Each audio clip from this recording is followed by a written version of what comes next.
Rádio Mensagem da Cruz passa a apresentar Vale de Baca, um testemunho de fé e fidelidade a Deus em meio à adversidade. Começa agora aqui em nossa programação Vale de Baca, com Maristela Gandra.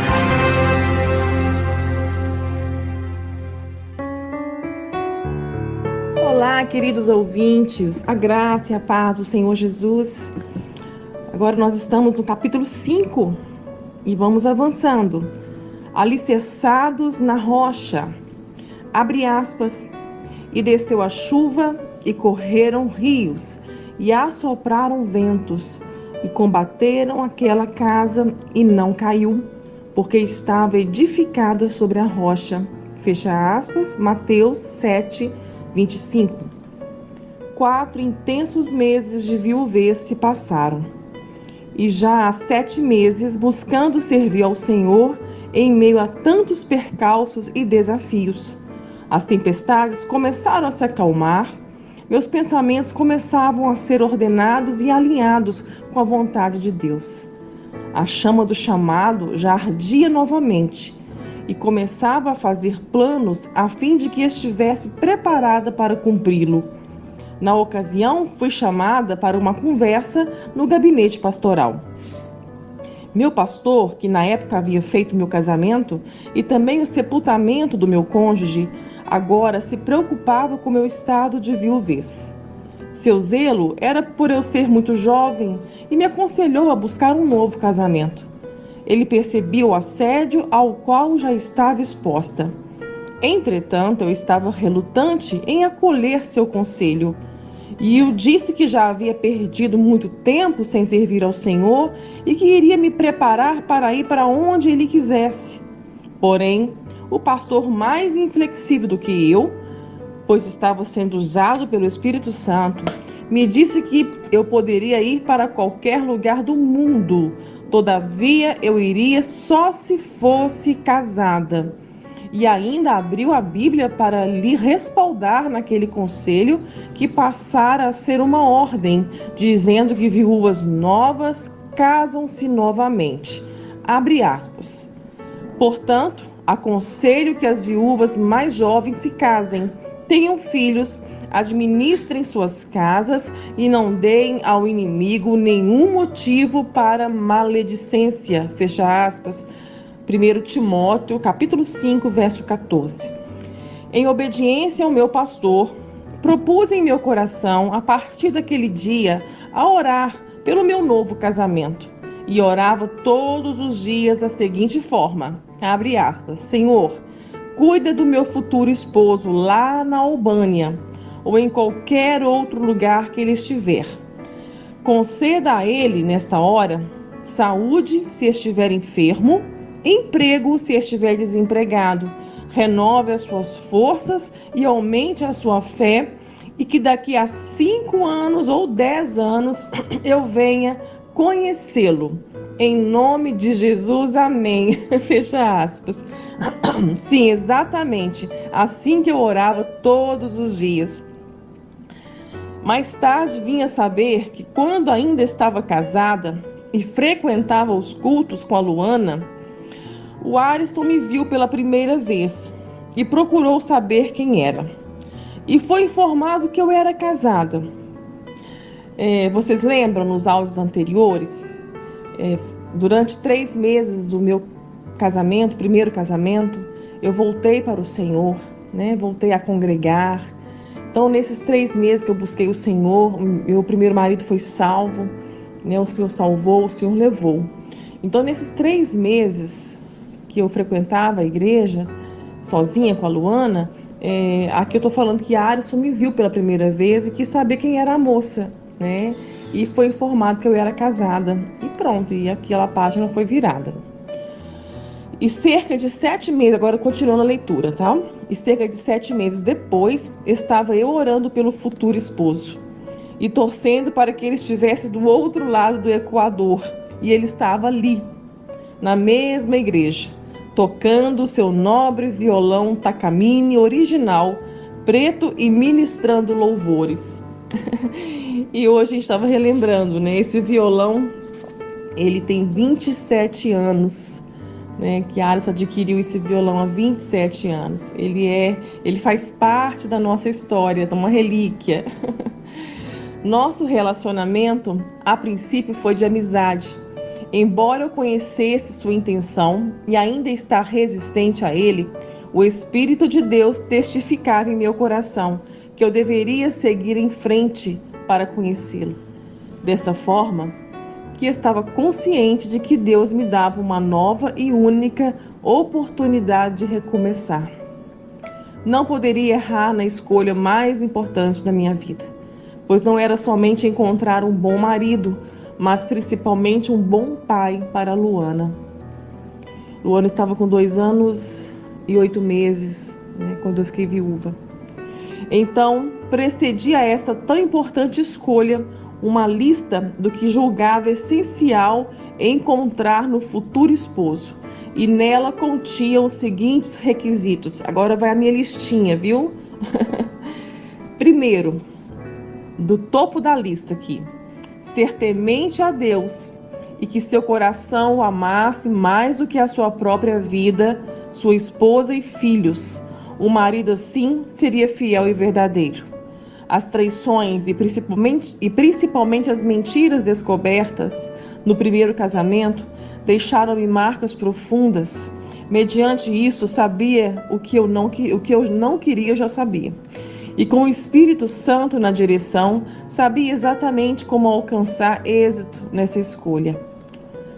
Então, o segundo tópico aqui da minha listinha: ser bom filho, pois como tratasse a mãe, assim eu seria também tratada. Ser um homem de família, que amasse família. Ser trabalhador, não importando que fosse pobre ou bem-sucedido financeiramente, mas não poderia ser preguiçoso, acomodado e sem perspectiva de futuro. E por último, que não tivesse um passado tão turbulento como foi o meu. Nesta relação, o meu passado já seria o bastante para darmos conta juntos. Arce e eu fomos nos conhecendo todos os dias, por quase 60 dias. Queridos, então vamos encerrando essa primeira leitura aqui. Já estou no capítulo 5, Alicerçados na Rocha. E um capítulo muito importante, para podermos até mesmo ministrar na vida dos nossos jovens solteiros, lembrando que solteiros não estão encalhados, eles estão ancorados, seguros, para fazer uma boa escolha. Então, que essa escolha possa partir dessa premissa, que a pessoa ame mais a Deus do que a você. Amém? A chuva rompeu os céus e encheu os poços no meu vale. E naquela chuva de bênçãos choveu o mais belo, puro e verdadeiro amor. Quando isso aconteceu, foi quando eu fui curada de um dos piores cânceres que podemos ter na nossa alma, que é a ausência de perdão. Pela graça, pela misericórdia, pelo Espírito Santo de Deus, eu consegui perdoar o assassino do meu marido, e isso foi libertador. O perdão, ele é um caminho de liberdade. Só se conhece o poder do perdão depois que perdoamos. E foi isso que aconteceu. O céu se abriu na minha vida em todos os sentidos. E choveu bênçãos, e choveu o meu amor também. As chuvas de bênçãos do Senhor trouxeram consigo o meu eterno amor, aquele que também já estava sendo preparado para que juntos hoje estivéssemos no cumprimento do projeto que o Pai escolheu para nós dois. Abre aspas, e nós vamos ler uma citação aqui muito forte, muito bonita, que é de Thomas Brooks, do livro dele, O Silêncio do Cristão sob o Ardor da Vara. É um livro que eu recomendo. Thomas Brooks é do século XVII, um puritano que nos abençoou com muitos escritos. E eu quero ler uma das citações dele, desse livro.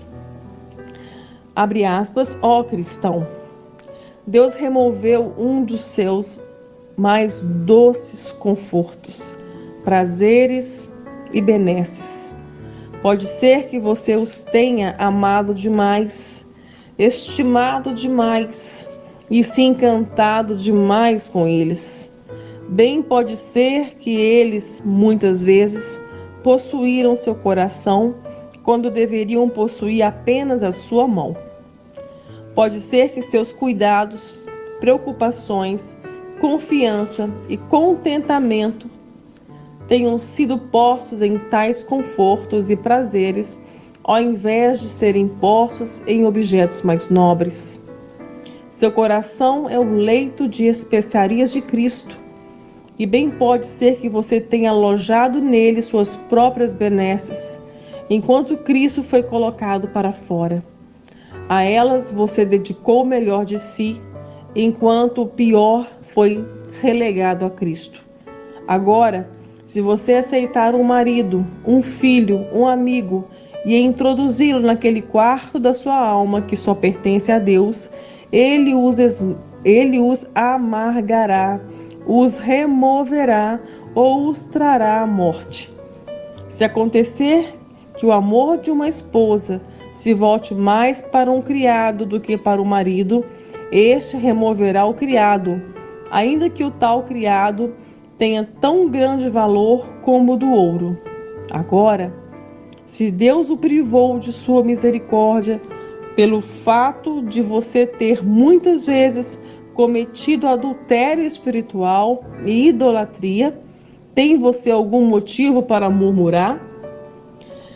É muito interessante esse texto, ele diz muito a respeito de tudo que foi lido, nesse capítulo. E esse texto ele fala que nós não podemos colocar nada, nem ninguém, nem coisa alguma no lugar que só pertence a Deus em nossas vidas. Nossas vidas pertencem a Ele, é a Ele, somente a Ele. A nossa submissão, obediência e o nosso amor. As outras coisas são dádivas que Ele nos concede. Essas dádivas não podem ter o mesmo valor de Deus em nossas vidas. Nós tratamos aqui nesse capítulo, muitas vezes estamos tão cheios de ídolos que não percebemos que temos colocado nossa confiança, depositado nossa esperança em pessoas, em coisas, em sonhos, e qualquer coisa, queridos, tem potencial de ser um ídolo no nosso coração. E Thomas Brooks fala que algo muito interessante e fortíssimo que aconteceu comigo. Deus remove a idolatria do nosso coração. Isso é inadmissível, é uma abominação na vida de um cristão. Então, que Deus possa confortar o teu coração e te conceder o discernimento, que você possa examinar o teu coração e pedir a Deus que te ajude, a remover esses ídolos e que você possa confessar ao Senhor cada um deles e pedir ao Senhor que Ele venha ser suficiente na sua vida. Somente Deus é suficiente em nossas vidas. Amém, meus amados? Que Deus conceda a você da graça dEle, do amor, das misericórdias que não tem fim. São eternas, são para sempre. O nosso Deus é bom. Você acabou de ouvir mais um áudio leitura do livro No Vale de Baca, Além do Câncer, 4ª edição. Convido você a adquirir o seu exemplar entrando em contato conosco pelo WhatsApp 31 985 26 8508. Nós enviamos para todo o Brasil e fora do Brasil. Deus abençoe a sua vida. Obrigada. A Rádio Mensagem da Cruz apresentou Vale de Baca com Maristela Gandra.